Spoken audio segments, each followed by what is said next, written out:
आप सभी का गुफ्तगू चैनल में मैं बहुत बहुत स्वागत करता हूं। उम्मीद करता हूं इस चैनल की कहानियां आपको बहुत पसंद आ रही होंगी। तो दोस्तों, आज मैं जिस कहानी को लेकर आया हूं, उस कहानी का नाम है धिक्कार। लेखक मुंशी प्रेमचंद। वाचन मोहम्मद कुलरेज नूर। अनाथ और विधवा मानी के लिए जीवन में अब रोने के सिवा दूसरा अवलंब न था। वो 5 वर्ष की ही थी जब पिता का देहांत हो गया। माता ने किसी तरह उसका पालन किया। 16 वर्ष की अवस्था में मोहल्ले वालों की मदद से उसका विवाह भी हो गया। पर साल के अंदर ही माता और पति दोनों विदा हो गए। इस विपत्ति में उसे अपने चचा वंशीधर के सिवा और कोई नजर न आया जो उसे आश्रय देता। वंशीधर ने अब तक जो व्यवहार किया था, उससे यह आशा ना हो सकती थी कि वहां वो शांति के साथ रह सकेगी। पर वो सब कुछ सहने और सब कुछ करने को तैयार थी।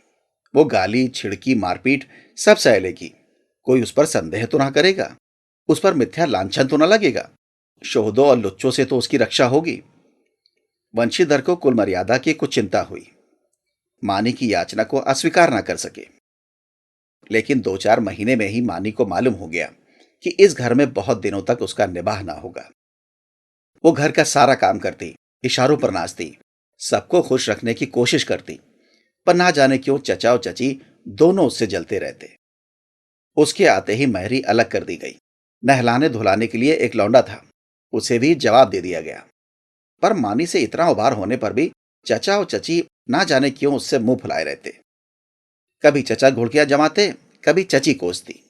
यहां तक कि उसकी चचेरी बहन ललिता भी बात बात पर उसे गालियां देती।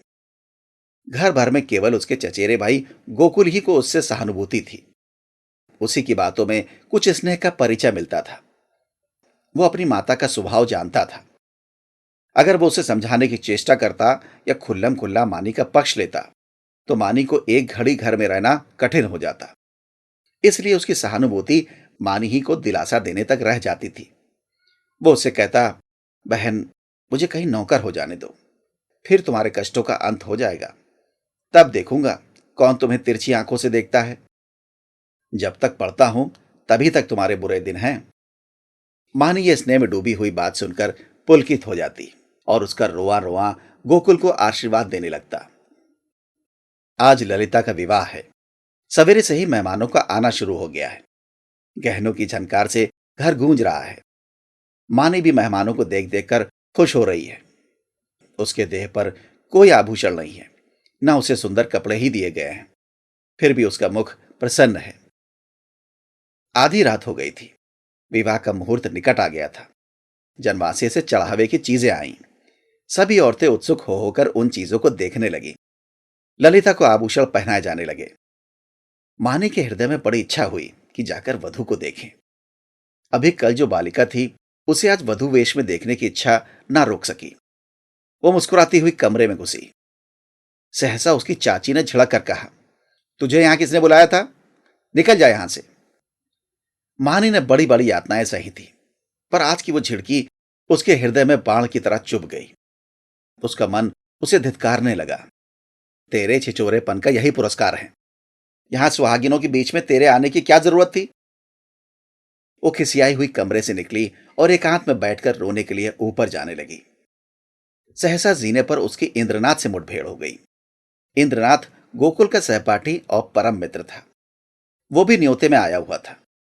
इस वक्त गोकुल को खोजने के लिए ऊपर आया था। मानी को 2-4 बार देख चुका था और वो ये भी जानता था कि यहां उसके साथ बड़ा दुर्व्यवहार किया जाता है।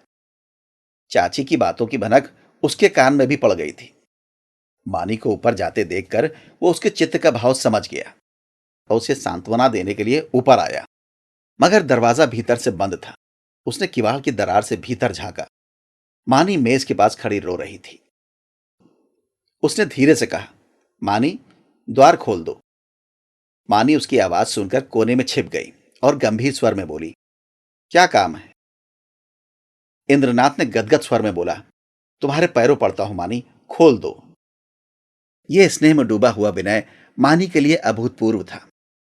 इस निर्दय संसार में कोई उससे ऐसी विनती भी कर सकता है, इसकी उसने स्वप्न में भी कल्पना न की थी। मानी ने कांपते हुए हाथों से द्वार खोल दिया। इंद्रनाथ झपट कर कमरे में घुसा। देखा कि छत से पंखे के कड़े से एक रस्सी लटक रही है। उसका हृदय कांप उठा। उसने तुरंत जेब से चाकू निकालकर रस्सी काट दी और बोला, क्या करने जा रही थे मानी? जानती हो इस अपराध का क्या दंड है? मानी ने गर्दन झुकाकर कहा, इस दंड से कोई और दंड कठोर हो सकता है? जिसकी सूरत से लोगों को घृणा है, उसे मरने के लिए भी अगर कठोर दंड दिया जाए तो मैं यही कहूंगी कि ईश्वर के दरबार में न्याय का नाम भी नहीं है। तुम मेरी दशा का अनुभव नहीं कर सकते। इंद्रनाथ की आंखें सजल हो गई। मानी की बातों में कितना कठोर सत्य भरा हुआ था। बोला, सदा ये दिन नहीं रहेंगे मानी। अगर तुम समझ रही हो कि संसार में तुम्हारा कोई नहीं है तो ये तुम्हारा भ्रम है। संसार में कम से कम एक मनुष्य ऐसा है जिसे तुम्हारे प्राण अपने प्राणों से भी प्यारे हैं। सहसा गोकुल आता हुआ दिखाई दिया। मानी कमरे से निकल गई। इंद्रनाथ के शब्दों ने उसके मन में एक तूफान सा उठा दिया। उसका क्या आशय है यह उसकी समझ में ना आया। फिर भी आज उसे अपना जीवन सार्थक मालूम हो रहा था। उसके अंधकारमय जीवन में एक प्रकाश का उदय हो गया। इंद्रनाथ को वहां बैठे और मानी को कमरे से जाते देखकर गोकुल को कुछ खटक गया। उसकी त्योरियां बदल गई। कठोर स्वर में बोला, तुम यहां कब आए? इंद्रनाथ ने अविचलित भाव से कहा, तुम्ही को खोजता हुआ यहां आया था। तुम यहां ना मिले तो नीचे लौटा जा रहा था। अगर चला गया होता तो इस वक्त तुम्हें यह कमरा बंद मिलता और पंखे के कड़े में एक लाश लटकती हुई नजर आती। गोकुल ने समझा यह अपने अपराध के छिपाने के लिए कोई बहाना निकाल रहा है। तीव्र कंठ से बोला, तुम ये विश्वासघात करोगे? मुझे ऐसी आशा ना थी। इंद्रनाथ का चेहरा लाल हो गया। वह आवेश में खड़ा हुआ और बोला, ना मुझे यह आशा थी कि तुम मुझ पर इतना बड़ा लांछन रख दोगे। मुझे ना मालूम था कि तुम इतना नीच और कुटिल समझते हो। मानी तुम्हारे लिए तिरस्कार की वस्तु हो, मेरे लिए वो श्रद्धा की वस्तु है और रहेगी। मुझे तुम्हारे सामने अपने सफाई देने की जरूरत नहीं है, लेकिन मानी मेरे लिए उससे कहीं पवित्र है जितनी तुम समझते हो। मैं नहीं चाहता था कि इस वक्त तुमसे ये बातें कहूं। इसके लिए और अनुकूल परिस्थितियों की राह देख रहा था, लेकिन मामला आ पड़ने पर कहना ही पड़ रहा है। मैं ये तो जानता था कि मानी का तुम्हारे घर में कोई आदर नहीं, लेकिन तुम लोग उसे इतना नीच और त्याज समझते हो, यह आज तुम्हारी माता जी की बातें सुनकर मालूम हुआ। केवल इतनी सी बात के लिए वो चढ़ावे के गहने देखने गई थी। तुम्हारी माता ने उसे इस बुरी तरह झड़का जैसे कोई कुत्ते को भी ना झड़केगा। तुम कहोगे, इससे मैं क्या करूं? मैं कर ही क्या सकता हूं? जिस घर में एक अनाथ स्त्री पर इतना अत्याचार हो, उस घर का पानी पीना भी हराम है। अगर तुमने अपनी माता को पहले ही दिन समझा दिया होता तो आज ये नौबत ना आती। तुम इस इल्जाम से नहीं बच सकते। आज तुम्हारे घर में उत्सव है। मैं तुम्हारे माता पिता से कुछ बातचीत नहीं कर सकता, लेकिन तुमसे कहने में संकोच नहीं है कि मानी को मैं अपने जीवन सहचरी बनाकर अपने को धन्य समझूंगा। मैंने समझा था अपना कोई ठिकाना करके तब यह प्रस्ताव करूंगा, पर मुझे भय है कि और विलंब करने में शायद मानी से हाथ धोना पड़े। इसलिए तुम्हें और तुम्हारे घर वालों को चिंता से मुक्त करने के लिए मैं आज ही यह प्रस्ताव किए देता हूं। गोकुल के हृदय में इंद्रनाथ के प्रति ऐसी श्रद्धा कभी ना हुई थी। उस पर ऐसा संदेह करके वो बहुत ही लज्जित हुआ। उसने ये अनुभव भी किया कि माता के भय से मैं मानी के विषय में तटस्थ रहकर कायरता का दोषी हुआ हूं। ये केवल कायरता थी और कुछ नहीं। कुछ झेपता हुआ बोला, अगर अम्मा ने मानी को इस बात पर झिड़का तो वो उनकी मूर्खता है। मैं उनसे अवसर मिलते ही पूछूंगा। इंद्रनाथ, अब पूछने पाछने का समय निकल गया। मैं चाहता हूं कि तुम मानी से इस विषय में सलाह करके मुझे बतला दो। मैं नहीं चाहता कि अब वो यहां क्षण भर भी रहे। मुझे आज मालूम हुआ कि वो गड़बड़ी प्रकृति की स्त्री है, और सच पूछो तो मैं इसको स्वभाव पर मुग्ध हो गया हूं। ऐसी स्त्री अत्याचार नहीं सह सकती। गोकुल ने डरते डरते कहा, लेकिन तुम्हें मालूम है वो विधवा है। जब हम किसी के हाथों अपना असाधारण हित होते देखते हैं तो हम अपनी सारी बुराइयां उसके सामने खोलकर रख देते हैं। हम उसे दिखाना चाहते हैं कि हम आपकी इस कृपा के सर्वथा योग्य नहीं हैं। इंद्रनाथ ने मुस्कुराकर कहा, जानता हूं, सुन चुका हूं, और इसीलिए तुम्हारे बाबूजी से कुछ कहने का मुझे अब तक साहस नहीं हुआ। लेकिन ना जानता तो भी मेरे निश्चय पर कोई असर ना पड़ता। मानी विधवा ही नहीं, अछूत हो।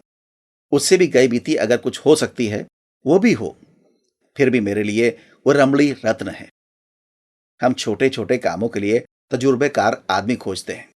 जिसके साथ हमें जीवन यात्रा करनी है, उसमें तजुर्बे का होना ऐब समझते हैं।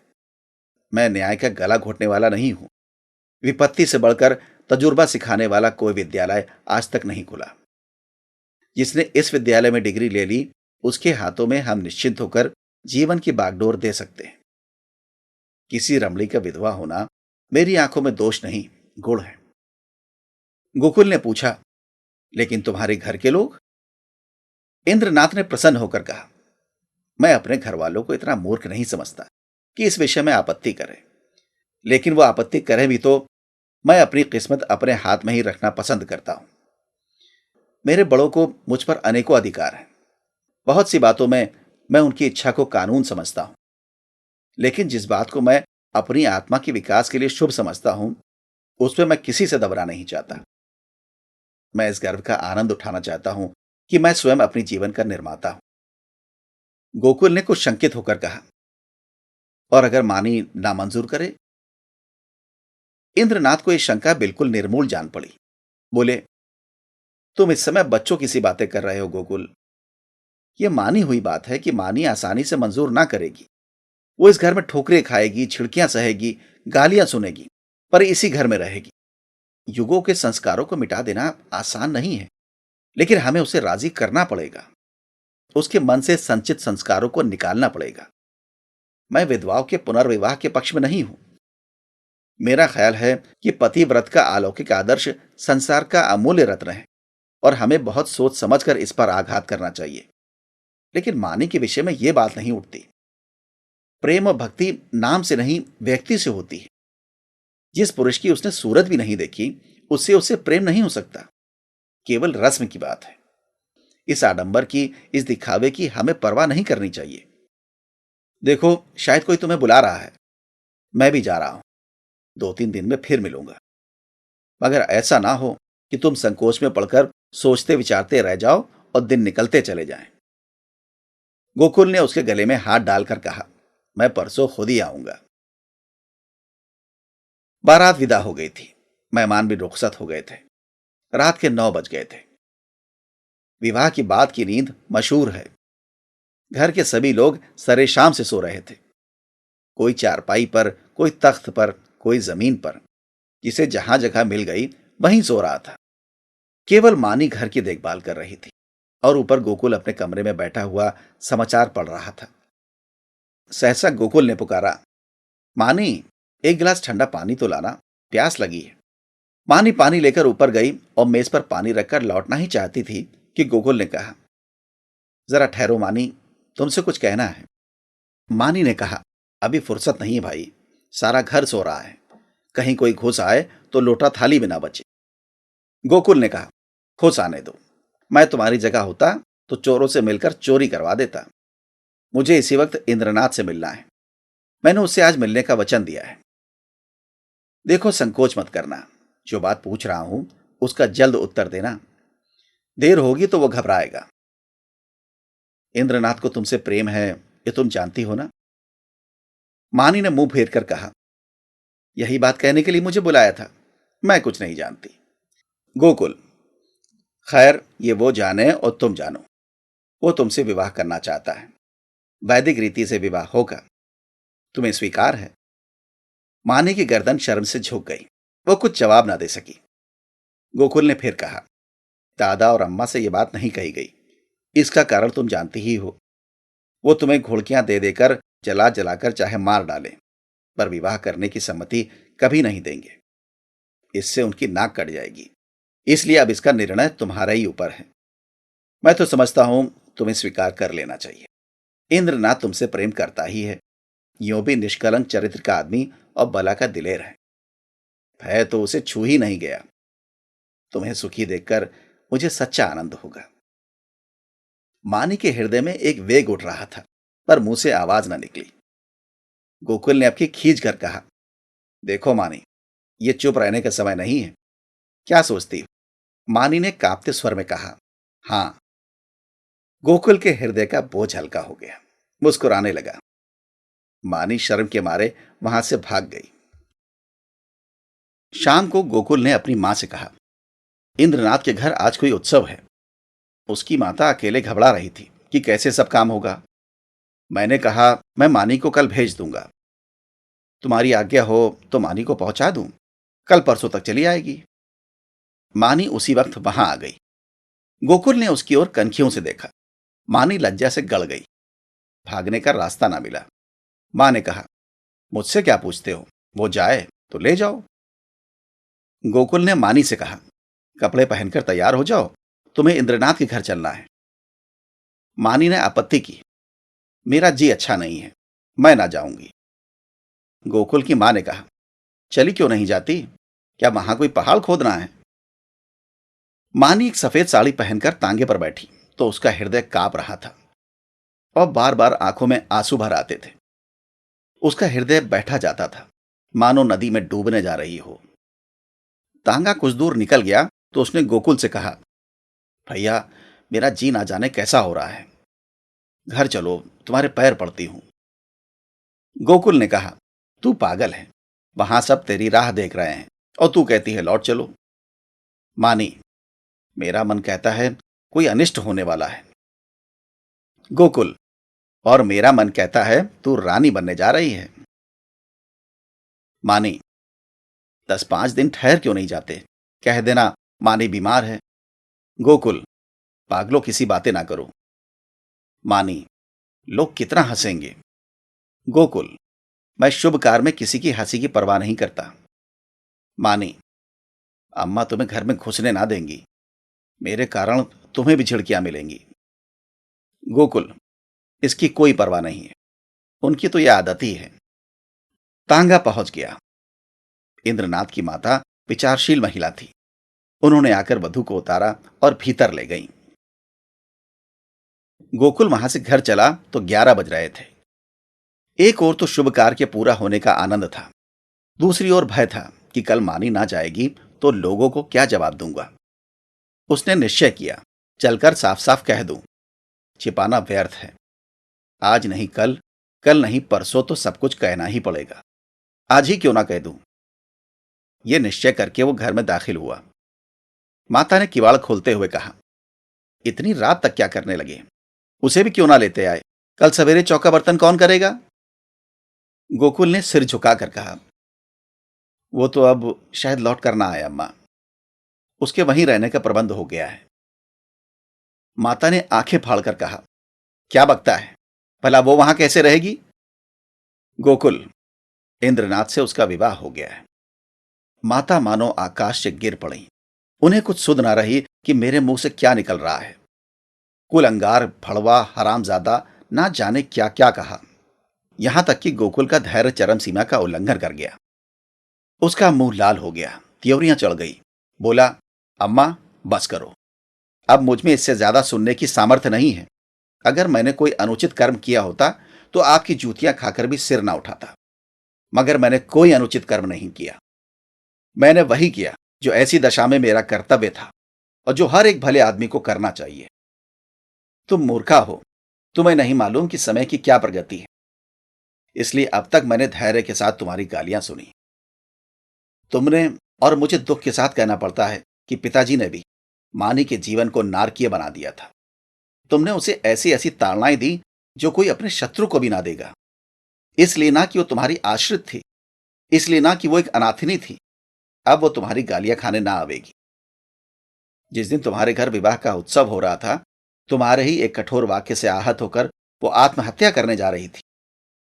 इंद्रनाथ उस समय ऊपर ना पहुंच जाते तो आज हम तुम सारा घर हवालात में बैठा होता। माता ने आंखें मटका कर कहा, आहा, कितने सपूत बेटे हो तुम कि सारे घर को संकट से बचा लिया। क्यों ना हो, अभी बहन की बारी है, कुछ दिन में मुझे ले जाकर किसी के गले में बांध आना, फिर तुम्हारी चांदी हो जाएगी। ये रोजगार सबसे अच्छा है, पढ़ लिखकर क्या करोगे। गोकुल मर्म वेदना से तिलमिला उठा, व्यथित कंठ से बोला, ईश्वर ना करे कोई बालक तुम जैसी माता के गर्भ से जन्म ले, तुम्हारा मुंह देखना भी पाप है। यह कहता हुआ वो घर से निकल पड़ा और उन्मत्तों की तरह एक तरफ चल खड़ा हुआ। जोर के झोंके चल रहे थे, पर उसे ऐसा मालूम हो रहा था कि सांस लेने के लिए हवा नहीं है। एक सप्ताह बीत गया, पर गोकुल का कहीं पता नहीं। इंद्रनाथ को बंबई में एक जगह मिल गई थी। वो वहां चला गया था। वहां रहने का प्रबंध करके वो अपनी माता को तार देगा और तब सास और बहू वहां चली जाएंगी। वंशीधर को पहले संदेह हुआ कि गोकुल इंद्रनाथ के घर छिपा होगा, पर जब वहां पता न चला तो उन्होंने सारे शहर में खोज पूछ शुरू की। जितने मिलने वाले मित्र, स्नेही, संबंधी थे, सभी के घर गए, पर सब जगह से साफ जवाब पाया।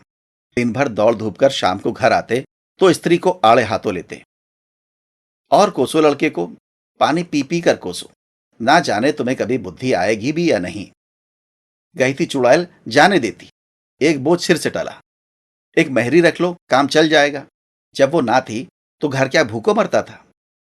विधवाओं के पुनर्विवाह चारों ओर तो हो रहे हैं, ये कोई अनहोनी बात नहीं है। हमारे बस की बात होती तो विधवा विवाह के पक्षपातियों को देश से निकाल देते, शाप देकर जला देते, लेकिन ये हमारे बस की बात नहीं। फिर तुमसे इतना भी ना हो सका कि मुझसे तो पूछ लेती, मैं जो उचित समझता करता। क्या तुमने समझा था मैं दफ्तर से लौटकर आऊंगा ही नहीं, वहीं मेरी अंत्येष्टि हो जाएगी? बस लड़के पर टूट पड़ी। अब रो खूब दिल खोलकर। संध्या हो गई थी। वंशीधर स्त्री को फटकारे सुनाकर द्वार पर उद्वेग की दशा में टहल रहे थे। रह रहकर मानी पर क्रोध आता था। इसी राक्षसी के कारण मेरे घर का सर्वनाश हुआ। ना जाने किस बुरी साइत में आई कि घर को मिटाकर छोड़ा। वो ना आई होती तो आज क्यों ये बुरे दिन देखने पड़ते। कितना होनहार, कितना प्रतिभाशाली लड़का था, ना जाने कहां चला गया। एकाएक एक बुढ़िया उनके समीप आई और बोली, बाबू साहब, ये खत लाई हूं, ले लीजिए। वंशीधर ने लपककर बुढ़िया के हाथ से पत्र ले लिया। उनकी छाती आशा से धक धक करने लगी। गोकुल ने शायद ये पत्र लिखा होगा। अंधेरे में कुछ ना सूझा। पूछा, कहां से आई है? बुढ़िया ने कहा, वो जो बाबू हुस्नेगंज में रहते हैं, जो बंबई में नौकर हैं, उन्हीं की बहू ने भेजा है। वंशीधर ने कमरे में जाकर लैंप जलाया और पत्र पढ़ने लगे। मानी का खत था। लिखा था, पूज्य चाचा जी, अभागिनी मानी का प्रणाम स्वीकार कीजिए। मुझे यह सुनकर अत्यंत दुख हुआ कि गोकुल भैया कहीं चले गए और अब तक उनका पता नहीं है। मैं ही इसका कारण हूं। यह कलंक मेरे ही मुख पर लगना था, वो भी लग गया। मेरे कारण आपको इतना शोक हुआ, इसका मुझे बहुत दुख है, मगर भैया आवेंगे अवश्य, इसका मुझे विश्वास है। मैं इसी 9 बजे वाली गाड़ी से बंबई जा रही हूं। मुझसे जो कुछ अपराध हुआ है उसे क्षमा कीजिएगा और चाची से मेरा प्रणाम कहिएगा। मेरी ईश्वर से यही प्रार्थना है कि शीघ्र ही गोकुल भैया सकुशल घर लौट आवें। ईश्वर की इच्छा हुई तो भैया के विवाह में आपके चरणों के दर्शन करूंगी। वंशीधर ने पत्र को फाड़कर पुर्जे पुर्जे कर डाला। घड़ी में देखा 8 बज रहे थे। तुरंत कपड़े पहने सड़क पर आकर इक्का लिया और स्टेशन चले। बंबई मेल प्लेटफॉर्म पर खड़ी थी। मुसाफिरों में भगदड़ मची हुई थी। खोमचे वालों की चीख पुकार से कान में पड़ी आवाज न सुनाई देती थी। गाड़ी छूटने में थोड़ी ही देर थी। मानी और उसकी सास एक जनाने कमरे में बैठी हुई थी। मानी सजल नेत्रों से सामने ताक रही थी। अतीत चाहे दुखती क्यों ना हो, उसकी स्मृतियां मधुर होती हैं। मानी आज बुरे दिनों को स्मरण करके दुखी हो रही थी। गोकुल से अब ना जाने कब भेंट होगी। चाचा जी आ जाते तो उनके दर्शन कर लेती। कभी कभी बिगड़ते थे तो क्या, उसके भले ही के लिए तो डांटते थे। वो आवेंगे नहीं। अब तो गाड़ी छूटने में थोड़ी ही देर है। कैसे आवें, समाज में हलचल ना मच जाएगी। भगवान की इच्छा होगी तो आपकी जब यहां आऊंगी तो जरूर उनके दर्शन करूंगी। एकाएक उसने लाला वंशीधर को आते देखा। वो गाड़ी से निकलकर बाहर खड़ी हो गई और चाचा जी की ओर बढ़ी। चरणों पर गिरना चाहती थी कि वो पीछे हट गए और आंखें निकाल कर बोले, मुझे मत छू, दूर रह, अभागिनी कहीं की। मुंह में कालिक लगाकर मुझे पत्र लिखती है। तुझे मौत भी नहीं आती। तूने मेरे कुल का सर्वनाश कर दिया। आज तक गोकुल का पता नहीं है। तेरे कारण वो घर से निकला और तू अभी तक मेरी छाती पर मूंग दलने को बैठी है। तेरे लिए क्या गंगा में पानी नहीं है? मैं तुझे ऐसी कुलटा, ऐसी हरजाई समझता तो पहले दिन ही तेरा गला घोट देता। अब मुझे अपनी भक्ति दिखलाने चली है। तेरे जैसी पापिष्टाओं का मरना ही अच्छा है। पृथ्वी का बोझ कम हो जाएगा। प्लेटफॉर्म पर सैकड़ों आदमियों की भीड़ लग गई थी और वंशीधर निर्लज भाव से गालियों की बौछार कर रहे थे। किसी की समझ ना आता था क्या माजरा है, पर मन से सब लाला को धिक्कार रहे थे। मानी पाषाण मूर्ति के समान खड़ी थी, मानो वहीं जम गई हो। उसका सारा अभिमान चूर चूर हो गया। ऐसा जी चाहता था धरती फट जाए और मैं समा जाऊं, कोई वज्र गिरकर उसके जीवन अधम जीवन का अंत कर दे। इतने आदमियों के सामने उसका पानी उतर गया। उसकी आंखों से पानी की एक बूंद भी ना निकली, हृदय में आंसू ना थे। तो उसकी जगह एक दावानल सा दहक रहा था, जो मानो वेग से मस्तिष्क की ओर बढ़ता जाता था। संसार में कौन जीवन इतना अधम होगा। सास ने पुकारा, बहू, अंदर आ जाओ। गाड़ी चली तो माता ने कहा, ऐसा बेशरम आदमी नहीं देखा। मुझे तो ऐसा क्रोध आ रहा था कि उसका मुंह नोच लूं। मानी ने सिर ऊपर ना उठाया। माता फिर बोली, ना जाने इन सड़ियोलों को बुद्धि कब आएगी। अब तो मरने के दिन भी आ गए। पूछो, तेरा लड़का भाग गया तो हम क्या करें? अगर ऐसे पापी ना होते तो ये वज्र ही क्यों गिरता? मानी ने फिर भी मुंह ना खोला। शायद उसे कुछ सुनाई ही ना दिया था। शायद उसे अपने अस्तित्व का ज्ञान ही ना था। वो टकटकी लगाए खिड़की की ओर ताक रही थी। उस अंधकार में उसे जाने क्या सूझ रहा था। कानपुर आया। माता ने पूछा, बेटी कुछ खाओगी? थोड़ी सी मिठाई खा लो। 10 कब के बज गए? मानी ने कहा, अभी तो भूख नहीं अम्मा, फिर खा लूंगी। माताजी सोई, मानी भी लेटी, पर चचा की वो सूरत आंखों के सामने खड़ी थी और उनकी बातें कानों में गूंज रही थी। आह, मैं इतनी नीच हूं, ऐसी पतित, कि मेरे मर जाने से पृथ्वी का भार हल्का हो जाएगा। क्या कहा था, तू अपने मां बाप की बेटी है तो फिर मुंह मत दिखाना। ना दिखाऊंगी। जिस मुंह पर ऐसी कालिमा लगी हुई है, उसे किसी को दिखाने की इच्छा भी नहीं है। गाड़ी अंधकार को चीरती चली जा रही थी। मानी ने अपना ट्रंक खुला और अपने आभूषण निकालकर उसमें रख दिए। फिर इंद्रनाथ का चित्र निकालकर उसे देर तक देखती रही। उसकी आंखों में गर्व की एक झलक सी दिखाई दी। उसने तस्वीर रख दी और आप ही आप बोली, नहीं नहीं, मैं तुम्हारे जीवन को कलंकित नहीं कर सकती। तुम देवतुल्य हो, तुमने मुझ पर दया की है। मैं अपने पूर्व संस्कारों का प्रायश्चित कर रही थी। तुमने मुझे उठाकर हृदय से लगा लिया। लेकिन मैं तुम्हें कलंकित ना करूंगी। मुझे तुमसे प्रेम है। तुम मेरे लिए अनादर, अपमान, निंदा सब सह लोगे, पर मैं तुम्हारे जीवन का भार न बनूंगी। गाड़ी अंधकार को चीरती चली जा रही थी। मानी आकाश की ओर इतनी देर तक देखती रही कि सारे तारे अदृश्य हो गए और उस अंधकार में उसे अपनी माता का स्वरूप दिखाई दिया। ऐसा उज्जवल, ऐसा प्रत्यक्ष कि उसने चौंक कर आंखें बंद कर ली। ना जाने कितनी रात गुजर चुकी थी। दरवाजा खुलने की आहट से माताजी की आंखें खुल गई। गाड़ी तेजी से चलती जा रही थी, पर बहू का पता ना था। वो आंखें मलकर उठ बैठी और पुकारा, बहू, बहू। कोई जवाब ना मिला। उनका हृदय धक धक करने लगा। ऊपर के बर्थ पर नजर डाली, पेशाब खाने में देखा, बेंचों के नीचे देखा, बहू कहीं ना थी। तब वो द्वार पर आकर खड़ी हो गई। बहू का क्या हुआ?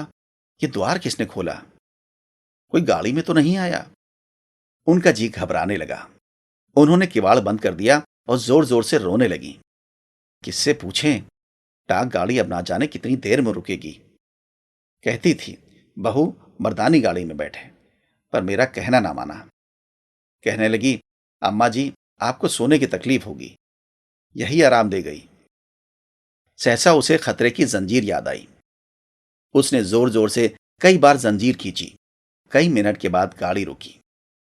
गार्ड आया। पड़ोस के कमरे से 2-4 आदमी और भी आए। फिर लोगों ने सारा कमरा तलाश किया। नीचे तख्ते को ध्यान से देखा। रक्त का कोई चिन्ह न था।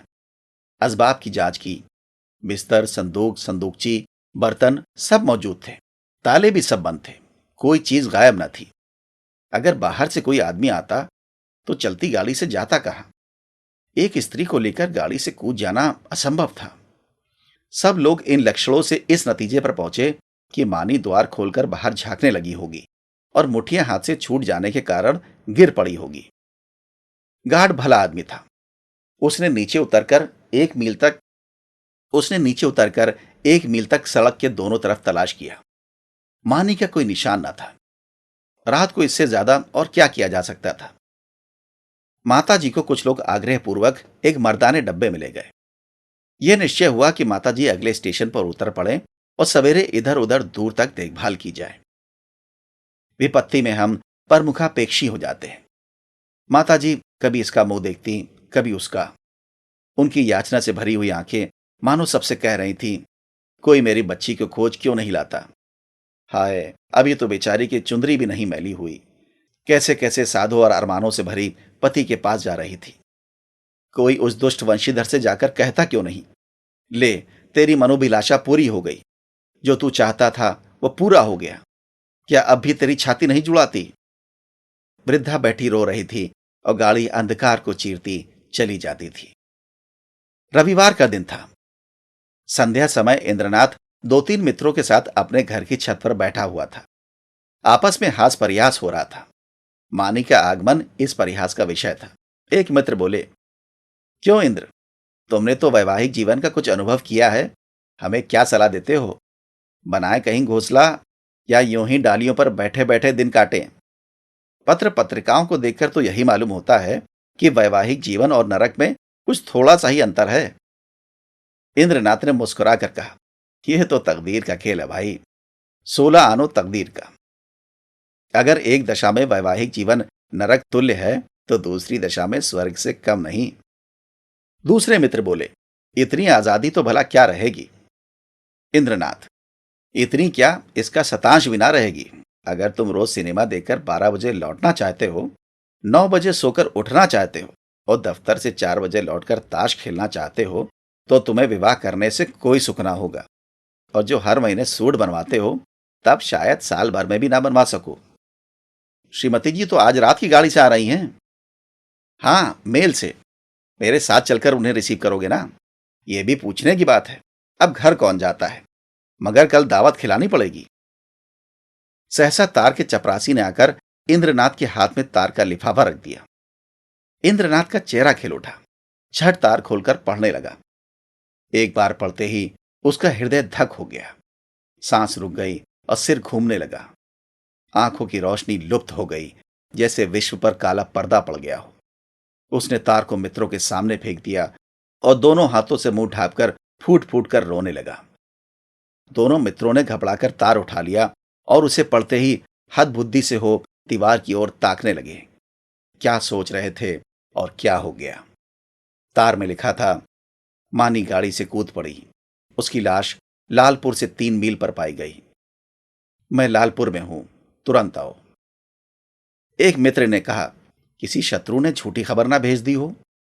दूसरे मित्र बोले, हां, कभी कभी लोग ऐसी शरारतें करते हैं। इंद्रनाथ ने शून्य नेत्रों से उनकी ओर देखा, पर मुंह से कुछ बोले नहीं। कई मिनट तीनों आदमी निर्वाक निस्पंद बैठे रहे। एकाएक इंद्रनाथ खड़े हो गए और बोले, मैं इस गाड़ी से जाऊंगा। बंबई से 9 बजे रात की गाड़ी छूटती थी। दोनों मित्रों ने चटपट बिस्तर आदि बांधकर तैयार कर दिया। एक ने बिस्तर उठाया, दूसरे ने ट्रंक। इंद्रनाथ ने चटपट कपड़े पहने और स्टेशन चले। निराशा आगे थी, आशा रोती हुई पीछे। एक सप्ताह गुजर गया था। लाला वंशीधर दफ्तर से आकर द्वार पर बैठे ही थे कि इंद्रनाथ ने आकर प्रणाम किया। वंशीधर उसे देखकर चौंक पड़े।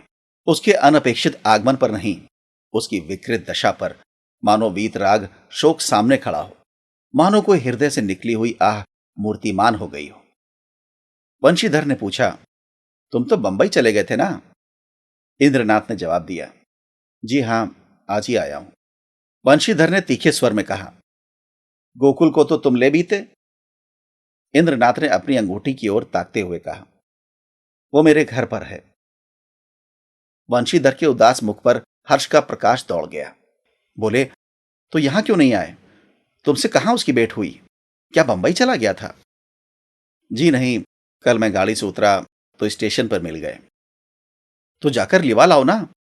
जो किया अच्छा किया। यह कहते हुए वो घर में दौड़े। एक क्षण में गोकुल की माता ने उसे अंदर बुलाया। वो अंदर गया तो माता ने उसे सिर से पांव तक देखा। तुम बीमार थे क्या भैया? चेहरा क्यों इतना उतरा है? गोकुल की माता ने पानी का लोटा रखकर कहा, हाथ मुंह धो डालो बेटा। गोकुल है तो अच्छी तरह, कहाँ रहा इतने दिन? तब से सैकड़ों मन्नतें मान डाली, आया क्यों नहीं? इंद्रनाथ ने हाथ मुंह धोते हुए कहा, मैंने तो कहा था चलो, लेकिन डर के मारे नहीं आते। और था कहाँ इतने दिन? कहते थे देहातों में घूमता रहा। तो क्या तुम अकेले बंबई से आए हो? जी नहीं, अम्मा भी आई हैं। गोकुल की माता ने कुछ सकुचाकर पूछा, मानी तो अच्छी तरह है? इंद्रनाथ ने हंसकर कहा, जी हां, अब वो बड़े सुख से है, संसार के बंधनों से छूट गई। माता ने अविश्वास कर कर कहा, चल नटखट कहीं का, बेचारी को कोस रहा है, मगर इतनी जल्दी बंबई से क्यों लौट आए? इंद्रनाथ ने मुस्कुराते हुए कहा, क्या करता, माताजी का तार बंबई में मिला कि मानी ने गाड़ी से कूदकर प्राण दे दिए। वो लालपुर में पड़ी हुई थी, दौड़ा हुआ आया, वहीं दाह क्रिया की, आज घर चला आया। अब मेरा अपराध क्षमा कीजिए। वो और कुछ ना कह सका, आंसुओं के वेग ने गला बंद कर दिया। जेब से एक पत्र निकालकर माता के सामने रखता हुआ बोला, उसके संदूक में यही पत्र मिला है। गोकुल की माता कई मिनट तक मरमाहत सी बैठी जमीन की ओर ताकती रही। शोक और उससे अधिक पश्चाताप ने सिर को दबा रखा था। फिर पत्र उठाकर पढ़ने लगी, स्वामी, जब यह पत्र आपके हाथों में पहुंचेगा तब तक मैं इस संसार से विदा हो जाऊंगी। मैं बड़ी अभागिन हूं, मेरे लिए संसार में स्थान नहीं है। आपको भी मेरे कारण क्लेश और निंदा ही मिलेगी। मैंने सोचकर देखा और यही निश्चय किया कि मेरे लिए मरना ही अच्छा है। मुझ पर आपने जो दया की थी उसके लिए आपको क्या प्रतिदान करूं? जीवन में मैंने कभी किसी वस्तु की इच्छा नहीं की, परंतु मुझे दुख है कि आपके चरणों पर सिर रखकर ना मर सकी। मेरी अंतिम याचना है कि मेरे लिए आप शोक ना कीजिएगा। ईश्वर आपको सदा सुखी रखे। माता जी ने पत्र रख दिया और आंखों से आंसू बहने लगे। बरामदे में वंशीधर निस्पंद खड़े थे और जैसे मानी लज्जानत उनके सामने खड़ी थी।